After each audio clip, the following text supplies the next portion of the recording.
이 시간에는 나는 구원받을 만한 믿음의 사람인가 라는 제목으로 사도행전 14장 8절부터 10절을 말씀을 통해서 하나님의 말씀을 나누도록 하겠습니다.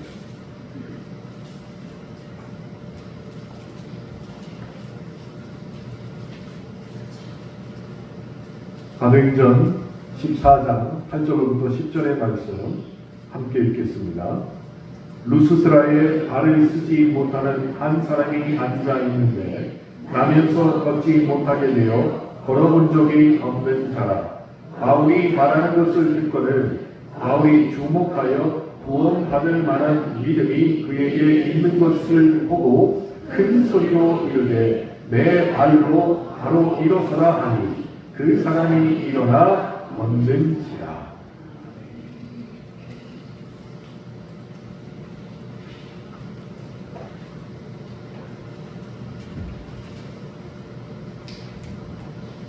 지난 수요일이 설이었습니다. 설날에 대한 여러 가지 좋은 기억들이 저와 여러분들에게 분명히 있겠지요. 그런데 저는 어린 시절에 명절 전날이면 그렇게 조간신문을 기다렸던 기억이 저희 다이어리를 통해서 확인이 되었습니다. 어린 시절인데 왜 조간신문을 그렇게 기다렸을까요? 그런 이유를 만나봤습니다. 그 당시에는 어린아이들이 가지고 놀거나 볼 수 있는 영상이 거의 없었습니다. 명절 전날이면 조간신문에 명절 TV 편성표가 크게 실려 있었어요. 3일 동안. 그래서 그걸 보기 위해서 명절 전날이면 조간신문을 기다렸어요. 그래서 아침이 되면 아버지보다 일찍 일어나서 신문을 받아서 제일 먼저 보는 것이 명절 동안에 있는 TV 편성표였습니다.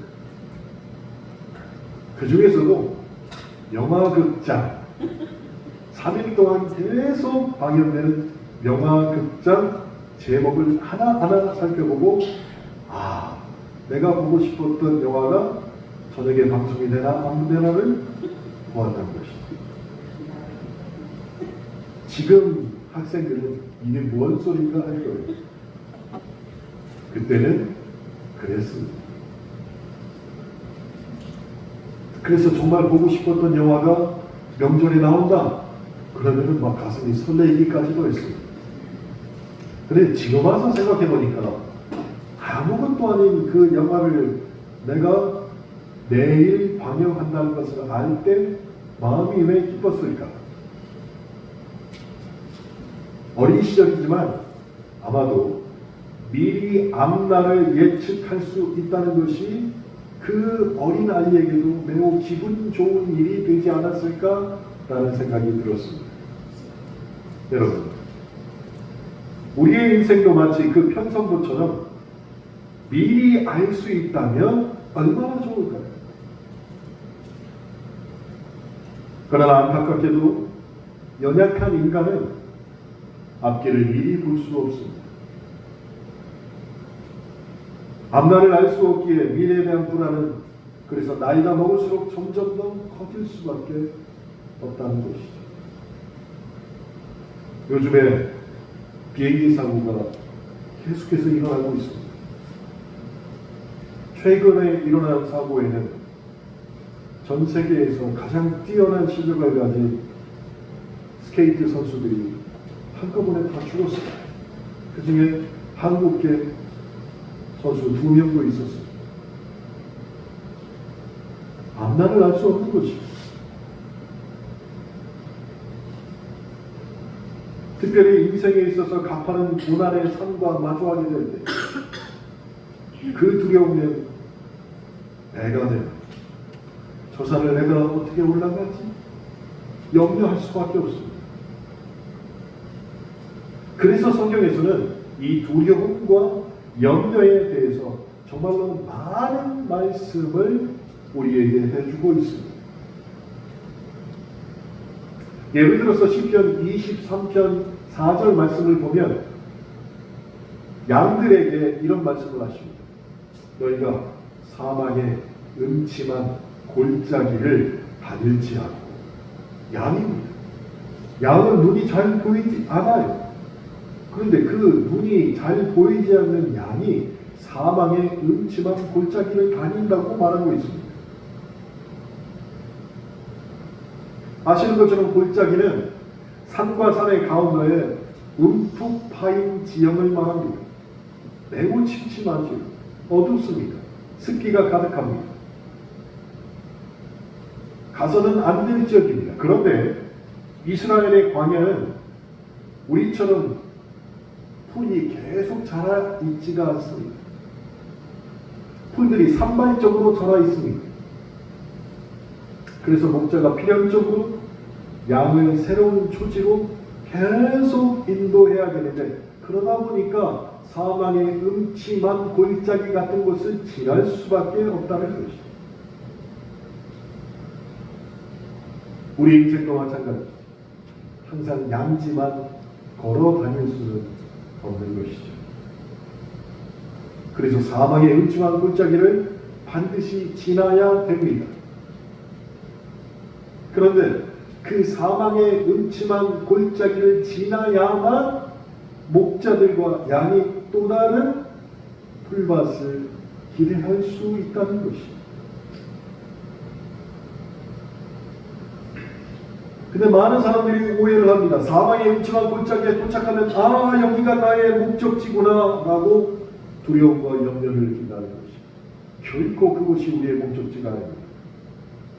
그런 골짜기는 푸른 풀밭을 향해 지나야 될 과정에 불과하다는 것입니다.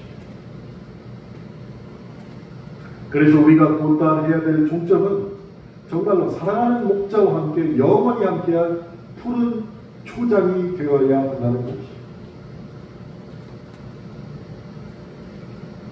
그래서 진정한 목자는 어떤 상황에서 자신의 생명을 보고 양들을 사망의 음침한 골짜기가 아니라 푸른 초장으로 인도하고 계시다는 것을 우리가 믿어야 한다는 것입니다. 이 말을 믿는다는 것은 그런 골짜기에서도 하나님이 나와 함께 하신다는 것입니다. 그래서 하나님께서 함께 하신다는 골짜기는 더 이상 위험한 곳이 아니라는 것입니다. 그것은 푸른 초장으로 나아가기 위한 성장의 터전이 될 수밖에 없다는 것입니다. 여러분, 두려움을 느끼면요, 목소리가 달라집니다. 제가 학생 예배를 드리기 전에 아이들이 아침에 밥을 못 먹고 오니까 항상 부서동에 있는 맥도날드에 가서 아이들 아침 식사를 사갖고 옵니다. 지지난주에 아침 식사를 사왔는데 와서 아이들을 주다 보니까 돈은 다 지불을 했는데 제품이 오지 않았어요. 근데 이게 벌써 4번째였어요. 한 장소에서 4번째. 그러니 제가 전화를 드렸잖아요. 근데 아침이라 목소리가 낮잖아요. 여보세요. 뭔가 잘못된 걸 알고 있니? 뭘 잘못했을까? 근데 제 이름이 뜨잖아요. 어딜 거라고 하니까. 벌써 거기가 3번째나 잘못되어 있잖아요. 그래서 제가 대답하기도 전에 죄송합니다. 또 안 갔군요. 네, 알았습니다. 오늘 가서 받아갖고 왔습니다. 2주 만에. 그랬더니 점장부터 시작해서 4명이 나와서 인사를 하고, 그럼 뭐 좀 더 주지.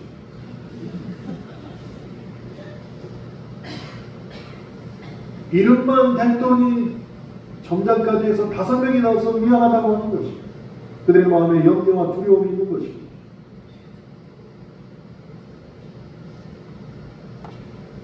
그분들의 마음처럼 우리는 우리의 인생을 때로는 너무나 단편적으로 보고 있다는 것입니다. 지금 내 앞에 놓인 상황만 보고 내 인생이 이렇게 끝나는구나 라고 생각하고 있다는 것입니다. 음침한 골짜기에 그 슬픔에만 초점을 맞추고 그 뒤에 펼쳐진 푸른 초장의 아름다움은 지금 상황에서는 전혀 보지 못한다는 것입니다.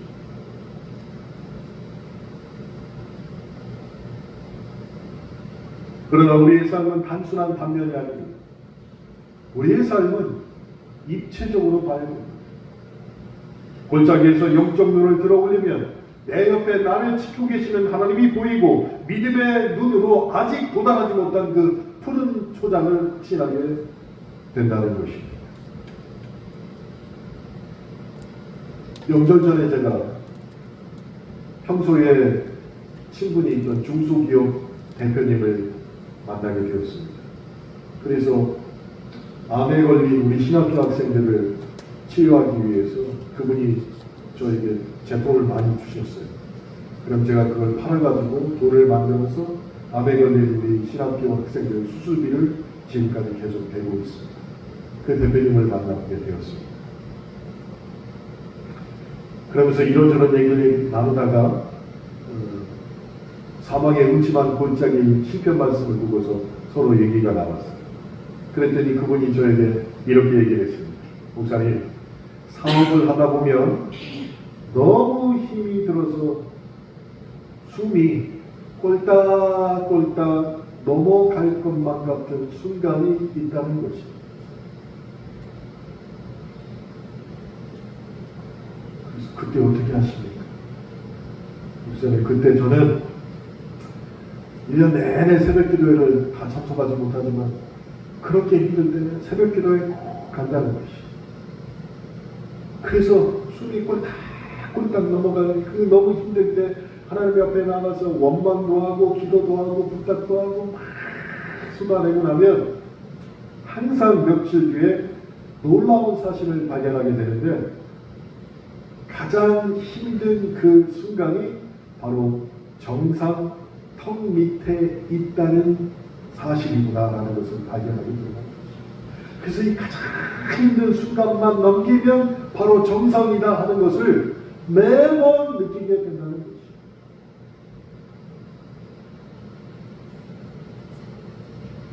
고난 뒤에 성장이 있다는 것이죠. 거센 폭풍 뒤에 잔잔한 바다가 준비되어 있다는 것입니다. 그래서 힘들고 어두운 골짜기에서 내 인생의 주인이신 하나님을 다시 한번 그 새벽기도 시간에 바라보게 된다는 것입니다. 그래서 제가 그랬어요. 근데 그걸 자꾸 잊어버리죠. 목사님 잊어버린다는 거예요. 그래서 살마 하면 그 사실을 잊어버린다. 또 죽을만 하면 그 사실이 생각난다는 것입니다. 자, 성도들, 정말로 우리는 지금 내 앞에 놓인 상황이 아니라 그 너머를 바라볼 줄 알아야 됩니다. 인생의 앞길이 보이지 않는 경우가 분명히 저와 여러분에게도 있습니다. 사망의 음침한 골짜기를 맞이하고 있는 그런 환경 속에 놓일 때도 있습니다. 그때 우리는 기억해야 됩니다. 다시 주님을 바라봐야 됩니다. 그 너머를 바라봐야 됩니다. 그렇게 우리가 인도하시는 주님, 그분이 이끄시는 곳으로 순종하며 가는 그 삶을 살고자 결단하면 오늘 우리가 함께 읽은 사도행전 14장 8절로부터 10절이 우리를 일으켜 세울 줄로 믿습니다. 축약함은 이런 뜻입니다. 나에게 구원받을 만한 믿음이 있는가라는 것입니다. 다른 사람이 아닙니다. 나입니다.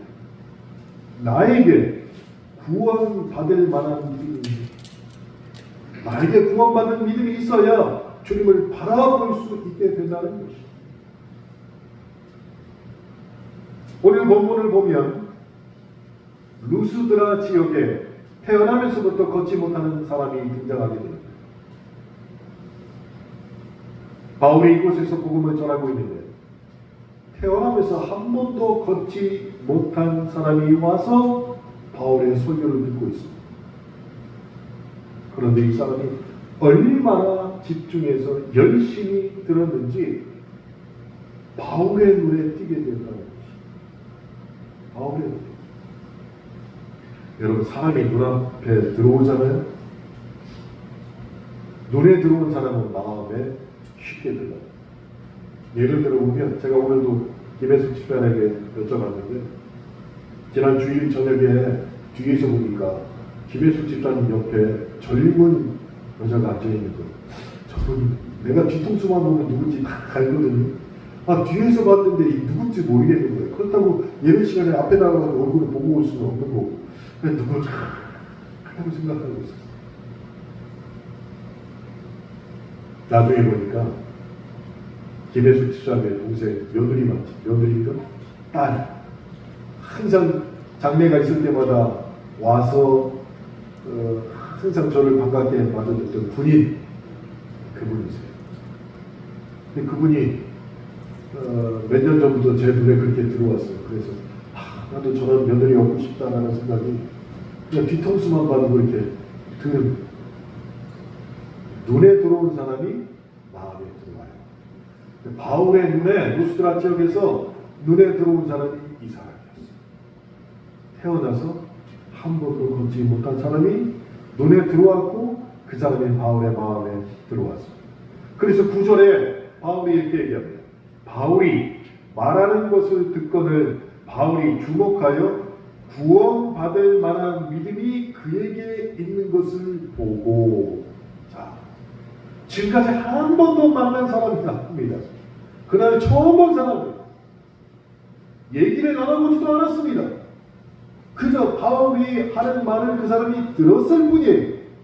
근데 바울의 마음속에 무슨 생각이 들었다면 구원 받을 만한 믿음이 그 사람에게 있는 것을 보았다라고 말하고 있습니다.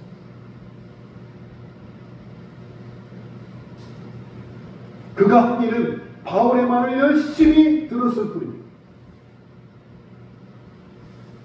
그러니 성경의 말이 맞죠. 믿음은 크게 믿음은 들음에서 나옵니다. 들음은 그리스도의 말씀. 이게 맞는 말씀이 되는 거예요.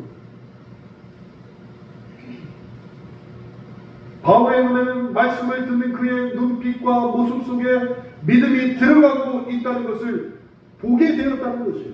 공감각적 표현입니다. 그냥 보고만 있어도 믿음이 들어가는 게 설교자 저는 안 보여요. 몰라 목사님은 보인다.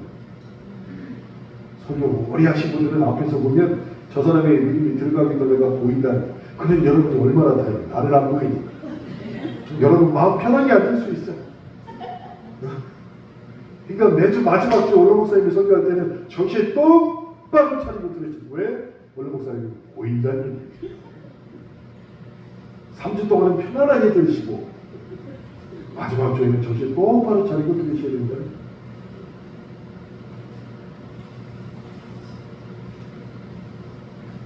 바울이 그 모습을 봤습니다.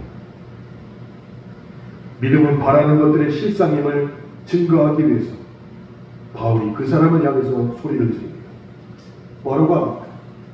내 발로 바로 일어서라. 그가 제일 원했던 게 무엇인가? 걷는 것 아니겠습니까? 걷고 뛰는 것. 걷고 뛰는 것. 여러분, 걷고 뛰는 게 얼마나 귀한 일인지 저도 벌써 느껴요. 1년이면 3번 3주씩 부모님을 모시고 가서 무릎에 주사를 맞으러 가시고, 그러니까 지금까지 걷고 뛰시는 거예요. 만약에 주사 안 맞으면 잘 걷지 못하시고, 제가 광고 시간에 정신이 없어서 말씀을 못 드렸는데 우리 오학순 집사님이 지금 선병원에 입원하셨습니다. 오학순 집사님도 거의 90이 되셨는데 갑자기 왼쪽 다리에 힘이 쭉 빠지시죠. 그래가지고 자꾸 넘어지시니까 연보경 집사가 이분을 모시고 선병원에 입원을 시켰어요. 근데 도대체 어떻게 된 일인가 여러 검사를 하는데 우선 척추 주사를 계속 맞으셨대요. 척추 주사를. 근데 한동안 연보경 집사가 모시는 동안에는 몸이 좋아진 것 같아서 척추 주사를 안 맞았다. 그랬더니 갑자기 한쪽 다리에 힘이 빠지면서 균형을 못 잡고 넘어지시더라고요. 그 입원하셨어요. 맞아요. 70 넘으시면은 가서 가서 맞으셔야 돼요. 온전한 사람도 나이가 들면 잘 걷지 못하니까 주사를 통해서 잘 걷기를 원합니다. 근데 이 사람은 한 번도 자기 다리로 걸어보지 못한 사람이었어요. 그러니 뭘 원하겠어요? 자기 다리로 걷는 걸 원하십니다. 바울이 그걸 알았습니다. 그래서 얘기합니다. 내 발로 바로 일어서라 라고 말이죠.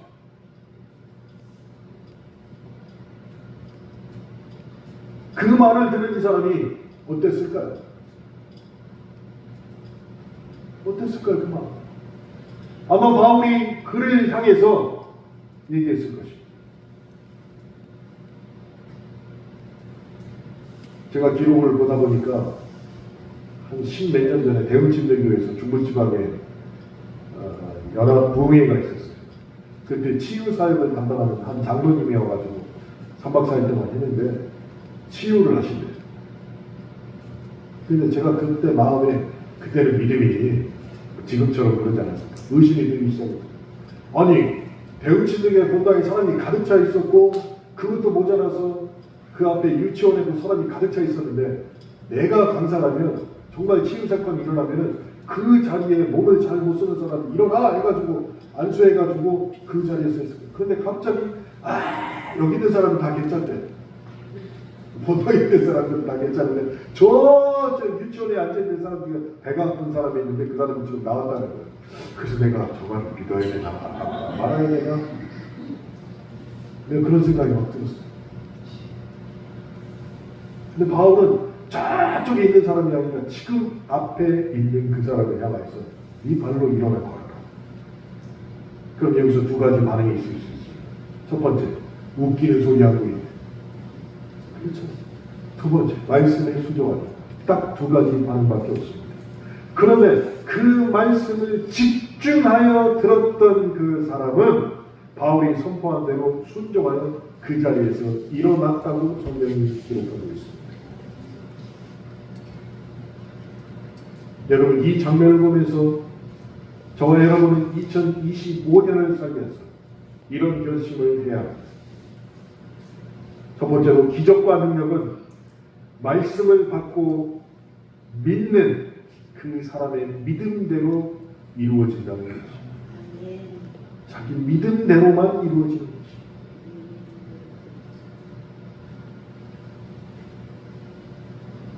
로마서 10장 17절 그러므로 믿음은 들음에서 나며 들음은 그리스도의 말씀으로 말미암았느니라. 내가 어느 정도 받아들이냐에 따라서 우리 주님의 기적이 나를 패싱할지 혹은 드러날지도 결정된다는 것이죠. 예수님께서도 마태복음 9장 28절부터 29절에 시각장애인들의 눈을 뜨게 하시는데 그들의 믿음을 통해 일하셨음을 우리에게 보여주고 있습니다.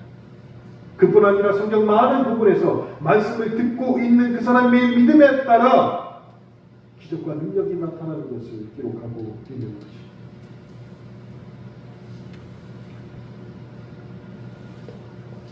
저도 말씀을 드린 바가 있습니다. 한 교회에 아주 신실한 청년이 있었는데 부모를 모시고 살았어요. 근데 이분이 건설 현장에서 계속 목수의 일을 하시는 거예요. 근데 그 마음에 나는 왜 우리 어머니를 편하게 모시지 못할까?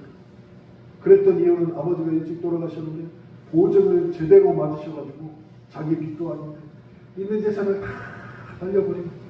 그러니까 불편한 어머니를 모시고 작은 집에서 본인은 건설 현장에서 일을 하면서 어떻게든 어머니를 모시는 분이십니다. 꼭 새벽기도 나와서 새벽기도 드리고 5시 넘어서 현장에 가시는 거예요. 근데 이분이 목사님을 찾아요.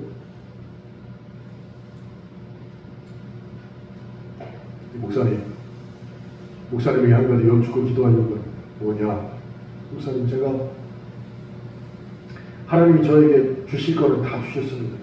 건강한 몸도 주시고 부모님도 주시고 믿음도 갖게 하시고 다 주셨는데 지금까지 안 주신 게 있습니다. 뭐냐? 편안한 삶을 지금까지 안 주셨다. 너무 어렵게 했어요. 그래서 제가 하나님 앞에 주여 다른 건 다 주셨는데 하나님 편안한 삶을 저에게도 주시옵소서라고 기도해도 될까요? 라고 목사님에게 물어본 거예요. 그러면 그 일을 제일 쉽게 이룰 수 있는 방법이 뭐냐? 이거는 여러분이 기도해도 안 일어날 거예요. 목사님, 제가 처음으로 로또를 사려고 그러는데 그 목사님 피식 웃으셨대, 속으로. 되겠냐? 라고. 그래? 해라. 네가 여전히 그렇게 신앙생활 열심히 하려고 그러니까 해봐라. 그랬더니. 그래서 이 청년이 100일을 두고서 작정하고 또 새벽기도 나와서 열심히 기도하고 있는데 기도는 다 하나님께서 약속하신 것처럼 제가 다른 건 다 지켰다고 말할 수 있습니다. 편안한 삶을 저희 어머니를 편하게 모시게 주님 도와주시옵소서. 이렇게 기도했다. 100일이 지났어. 목사님은 벌써 잊어버리고 있었지. 100일이 지나고 나는데 강대상에 11조가 올라가는데 이만한 봉투가. 그래서 찾아보니까 2억이 넘는 11조가 올라. 근데 우리 교인 중에 아무도 2억이 넘는 11조라는 사람이 없다. 이게 어떻게 된 거냐 하고 막 찾아봤더니 그 청년이었어. 그 청년이 정말로 다음 주부터 다 로또 사게 생긴다 이거 진짜로 로또가 돼가지고 하나님 앞에 약속한 대로 11조를 드린다. 근데 더 놀라운 것은 그 청년은 여전히 새벽기도 나오고 여전히 건설 현장에서 일하고 있다. 변한 건 단 한 가지. 어머니를 편한 곳에 집에 모시고 있다. 루스드라에 있던 사람은 한 번도 자신의 발로 걸어보지 못했습니다. 그의 소원은 자신의 발로 걷는 것이었습니다. 이 사람은 한 번도 편안한 생활을 한 적이 없어요. 자기를 위한 편안함이 아니라 어머니를 잘 봉양하고 싶은데 방법이 없던 거였어요. 그래서 하나님 앞에 기도했어요. 왜 하나님이 그 사람의 기도를 들어줬어요? 아마 그 전에 이 사람은 건설 현장에서 일하면서도 계속해서 주의 말씀을 듣는 것에 실수하지 않았기 때문인 것이죠.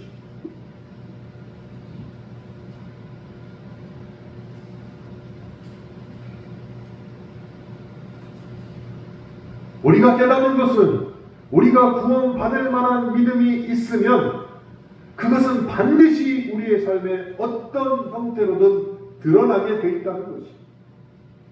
그래서 누가 봐도 저 사람은 구원받을 사람이구나 라는 것을 알 정도로 구원받을 만한 믿음이 내 안에 있다면 내 삶에 그게 드러나게 되어 있다는 것이죠. 여러분, 근데 이게 무서운 말이에요. 거꾸로 해볼까요? 내 안에 구원받을 만한 믿음이 없다면 내 삶에 너는 구원받지 못한 사람이라는 증거가 드러나게 되어 있다는 것이죠. 그래서 무서운 말이에요.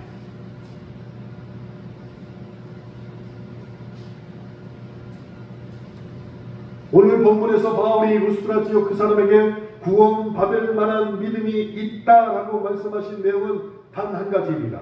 예수가 하나님의 아들이시고 우리를 구원하실 분임을 믿는다는 것이. 그것을 이 사람이 확신하고 받아들였다는 것이. 이것이 핵심입니다. 내가 정말 구원받을 만한 사람인가? 두 가지를 믿어야 된다는 것이. 우리 주님께서 하나님의 아들이심, 우리의 구원자이심을 너무나도 강력하게 믿어야 한다는 것입니다.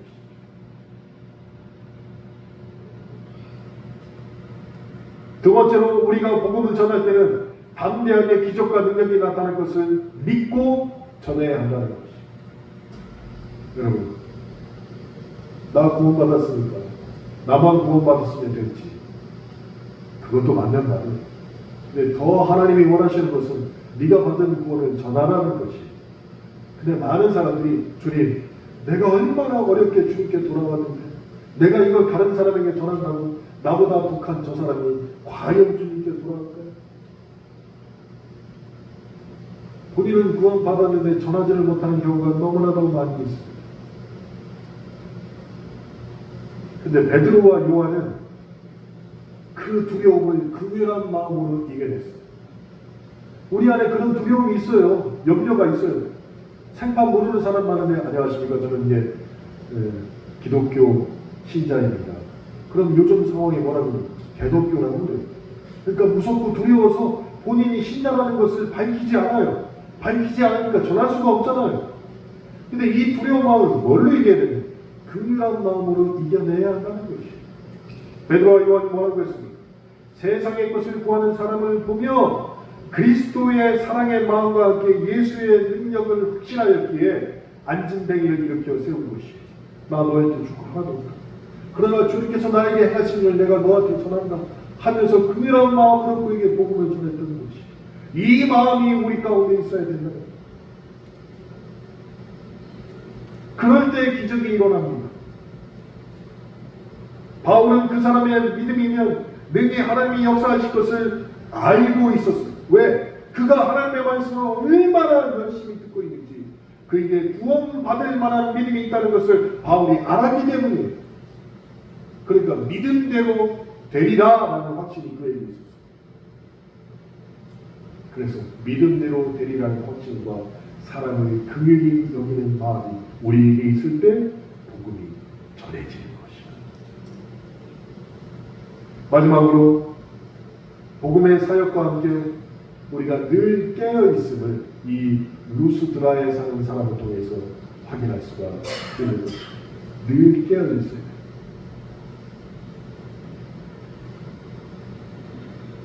마귀의 괴계에 넘어지지 않고 정말로 이 세상에서 승리하는 사람으로 살려면 바울과 바나바, 전도 여행을 다녔던 이 사람들의 믿음은 그대로 우리가 가지고 있어야 돼요. 여러분, 이 땅에서 얼마나 많은 은사를 가진 사역자들이 넘어집니까? 정말로 위대한 목사님들. 그런데 어느 한순간 그들이 다 넘어져 버려요. 그것이 재물이 되었든 이성이 되었든 어떤 욕심이 되었든 간에 끝까지 잘 나가는 사람이 거의 없어요. 그러니 바울과 바나바가 얼마나 대단한 사람이에요. 그런데 바울과 바나바의 공통점은 하나밖에 없다는 거죠. 그들이 신앙 가운데 늘 깨어 있었다는 거죠.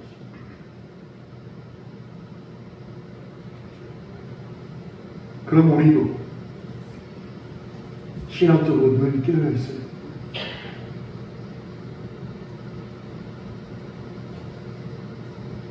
그래서 매번 자신에게 물어봐요. 너 정말 구원 받을 만한 믿음이 있냐? 라고 스스로에게 물어봐야 돼요. 우리가 그토록 원하고 바라는 것이 구원 받을 만한 믿음이 있어야 되면 그렇게 살 때가 사실은 가장 귀한 삶을 살 수 있기 때문에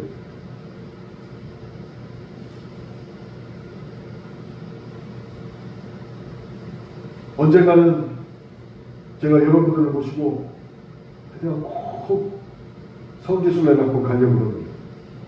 그래서 여기저기 알아보고 비용은 얼마나 들며 지금 계속 제가 계산을 하고 있습니다.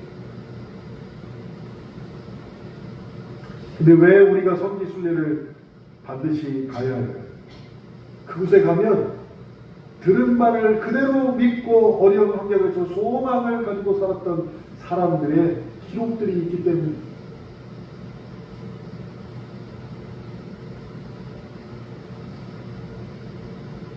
로마서 14장 7절에 보니까 우리 중에 누구든지 자기를 위하여 사는 자가 없고 자기를 위하여 죽는 자가 없도다. 왜냐하면 우리는 주님의 것이고 그래서 우리가 살아도 주를 위하여 살고 죽어도 주를 위하여 죽어야 한다. 이 말씀을 있는 그대로 믿고 살았던 사람들의 신앙의 유적들이 그곳에 있기 때문입니다. 예를 들면 네로 황제로부터 기독교인들이 핍박을 받았습니다. 로마의 네로 황제. 그래서 그리스도인들이 살아있는 상태에서 그들의 핍박을 피해서 카타콤으로 들어갔어요. 카타콤 안에 들어가서 수년 동안 빛을 보지 못하고 그 안에서 믿음을 지키기 위해 살았습니다. 근데 거기서 발견되면 죽는 것이었어요. 그리스도인이라는 것 때문에.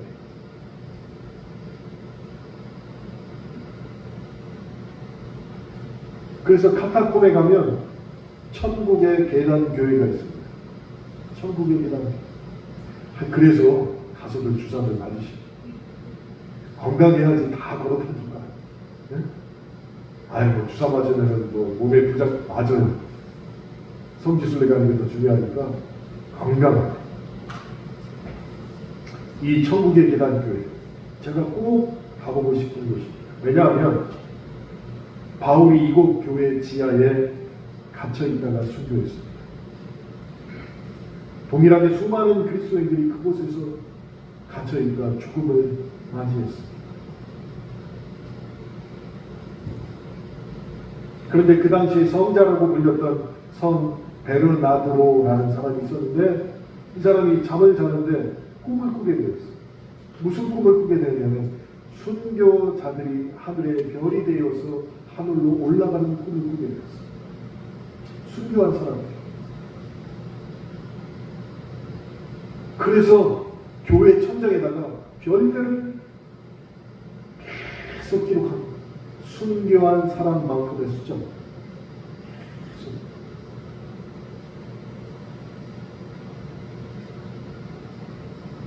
여러분,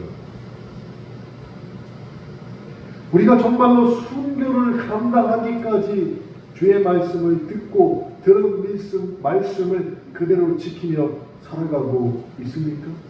아마 그렇게까지는 못할 것 같아요. 그러나 최소한 들은 말씀을 마음에 담아두고 지키지 못했을 때 자책하며 주여 제가 이런 죄인입니다. 회개하고 살려는 모습을 보여야 되지 않겠냐는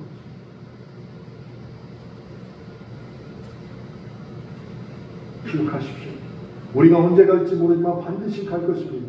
카타콤에 숨어서 믿음을 온전히 지켰던 사람, 그 사람들은 결국 눈이 멀어서 보이지 않게 되었습니다. 그럼에도 불구하고 찬송과 기도, 기쁨과 소망의 외침이 그곳 어두운 곳에서부터 끊이지 않았다는 것입니다. 어떻게 그럴 수가 있습니까? 들은 말씀을 마음에 저장하고 그대로 확신하며 살았기 때문에 그때 기적이 일어난다는 것입니다. 루스드라에 한 번도 자기 발로 걷지 못했던 그 사람이 들은 말씀을 마음에 저장하고 바울이 선포한 말씀을 이루어질 것을 확신했을 때 기적이 일어났던 거죠. 매 주마다 선포되는 주의 말씀을 들었을 때 하나님께서 나에게 하시는 말씀이라는 것을 확신하여 그 말씀대로 살려고 노력하면 하나님이 들은 만큼 믿은 만큼 갚아주실 줄로 믿습니다. 그래서 오늘부터 일주일 동안 다음 주 여러분이 이 자리에 올 때까지 매일 아침에 그리고 매일 저녁에 다짐하십시오. 나는 구원받을 만한 믿음의 사람이다. 정말로 나는 구원받을 만한 믿음의 사람이다. 이 질문이 하루하루를 여러분을 값지게 또 들은 말씀을 있는 그대로 행하게 할 줄로 믿습니다. 이런 역사가 일주일 동안 저와 여러분에게 있기를 주님의 이름으로 축원합니다. 함께 기도하겠습니다.